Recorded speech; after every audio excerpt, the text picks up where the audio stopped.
Senhor presidente, senhores vereadores, senhora vereadora, presentes na casa, os que acompanham pelos veículos de comunicação, eu vou solicitar da TV Câmara que passe um filme que nós produzimos essa semana que trata de um problema recorrente aqui na cidade, que inclusive será objeto de discussão nesse plenário na data de hoje.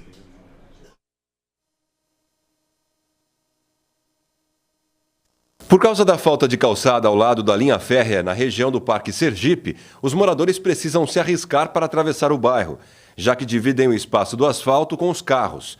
Em alguns pontos, ainda há calçada em um dos lados da rua, mas ao atravessar, o pedestre não consegue usar o calçamento, que está tomado pelo lixo, entulho e terra. Deste lado, a responsabilidade é da concessionária que administra a ferrovia. São várias quadras na mesma situação. Os pontos de ônibus ficam dentro da sujeira. Este aqui foi instalado praticamente no barranco.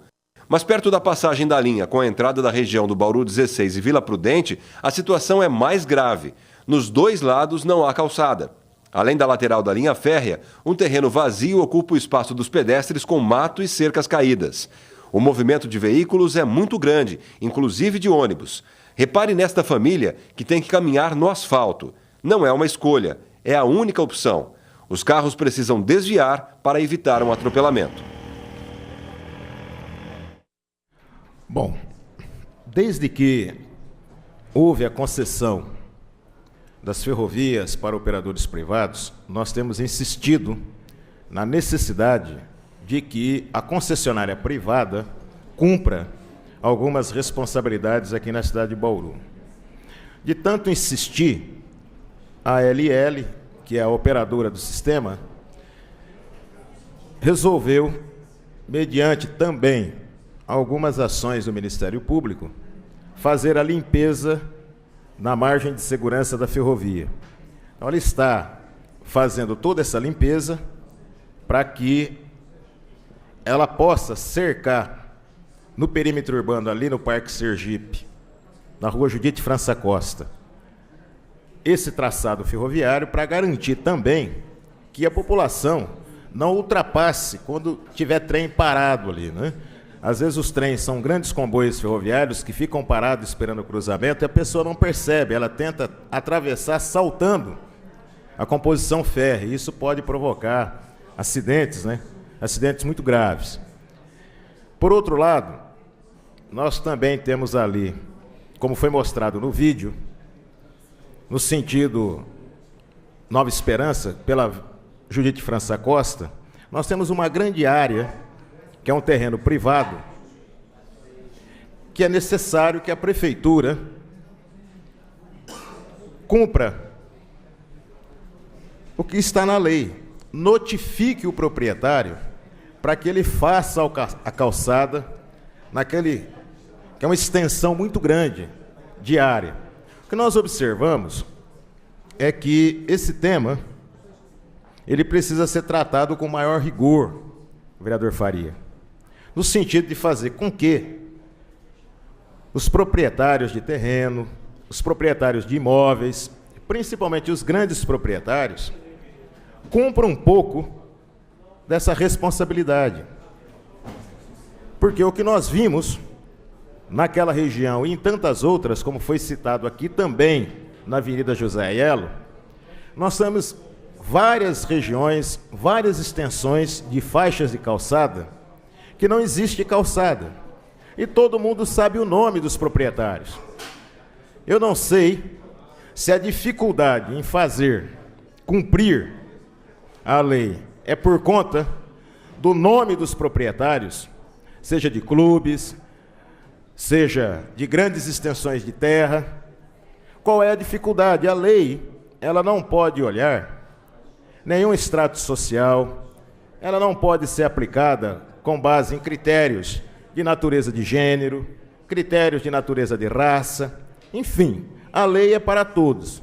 Portanto, é fundamental que a prefeitura, de posse desses materiais, possa começar a discutir de maneira mais eficaz o cumprimento da legislação. Porque, volta e meia, eu conversava com a Mara agora há pouco, ela trazia uma denúncia aqui de que hoje não teria médico na UPA da Bela Vista. O médico que deveria encerrar o plantão por volta das 13 horas iria atender as 65 pessoas que permaneciam lá na UPA para serem atendidos. É óbvio, e explicava também a Mara, que sobre o ponto de vista imediato, não há uma resolução do problema. A resolução do problema sobre o ponto de vista imediato é uma iniciativa do Executivo. E as iniciativas não devem ser iniciativas pontuais, para amenizar 15 dias, amenizar um mês, amenizar 2 meses.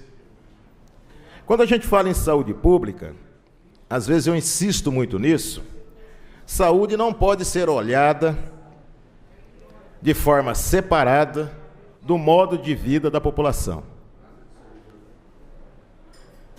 A cidade de Bauru não tem um plano municipal de saneamento básico. Já deveria tê-lo. Os prazos para que a cidade tenha esse plano, eles estão se encerrando. Quando a gente fala em saneamento básico, nós falamos em qualidade de vida. Quando você fala em qualidade de vida, você fala em saúde. Nós não falamos na doença.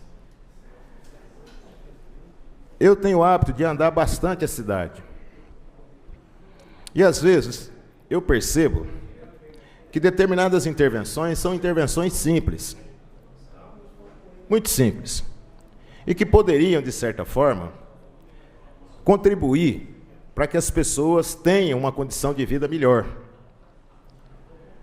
Mas também percebo que para resolver problemas simples, às vezes você tem que fazer um percurso muito longo para que essas demandas da população possam vir a ser atendidas. Nós vamos ter hoje, aqui na tribuna, projetos de lei importantes, projetos que vão ser discutidos e provavelmente serão votados, mas é sempre bom frisar para a população que não existe uma saída mágica para um problema e também o que ocorre hoje, particularmente na área da saúde, ocorre não por acaso. Existe uma razão para que a situação esteja dessa forma. E nós temos que ter a grandeza de olhar para esse problema sem a perspectiva populista, sem a perspectiva eleitoreira, mas sim com a perspectiva de ir a fundo no problema para entender a situação do problema e o que ele causa e buscar saídas para isso. Por fim, hoje é o dia 11 de agosto, o dia que foi criado a primeira universidade, curso de Direito no Brasil, e também é uma data muito importante na história recente, que é também o Dia dos Estudantes. Os estudantes, junto com outros setores, que foram às ruas em junho e julho do ano passado, apresentando reivindicações legítimas, que culminaram com grandes manifestações. Manifestações em defesa de saúde pública gratuita e de qualidade para todos. Manifestações que pautavam a necessidade de que nós tivéssemos ensino público de qualidade e em quantidade para todos e que nós tivéssemos transporte público e de qualidade para todos. Que fosse discutida a reforma urbana, que fosse feito um debate sobre a necessidade de se ampliar a reforma agrária, enfim, temas que foram pautados nas grandes manifestações que nós tivemos em junho. Essa mesma juventude, esses mesmos setores, devem estar presentes agora no nosso cotidiano, sempre reivindicando, sempre cobrando, e ninguém que exerça um mandato público, seja vereador, seja deputado, seja prefeito, governador ou presidente, deve ficar constrangido de ser cobrado. Quanto mais a população se organizar, quanto mais a população se mobilizar de forma independente, ela poderá pressionar, sim, os poderes para que esses poderes atendam às necessidades mais sentidas da população. No caso da saúde, nós temos que definitivamente abrir um debate que possa apontar saídas com medidas de curto, médio e longo prazo, sem vender falsas ilusões. E é importante, para concluir, senhor presidente, frisar que nós temos que abrir um debate aqui nessa casa sobre a lei de responsabilidade fiscal. Porque hoje todos estão percebendo que esse mecanismo é um mecanismo que faz com que a população não tenha suas demandas atendidas, enquanto se é permitido pagar bilhões e bilhões de reais para os serviços do juro da dívida. Muito obrigado.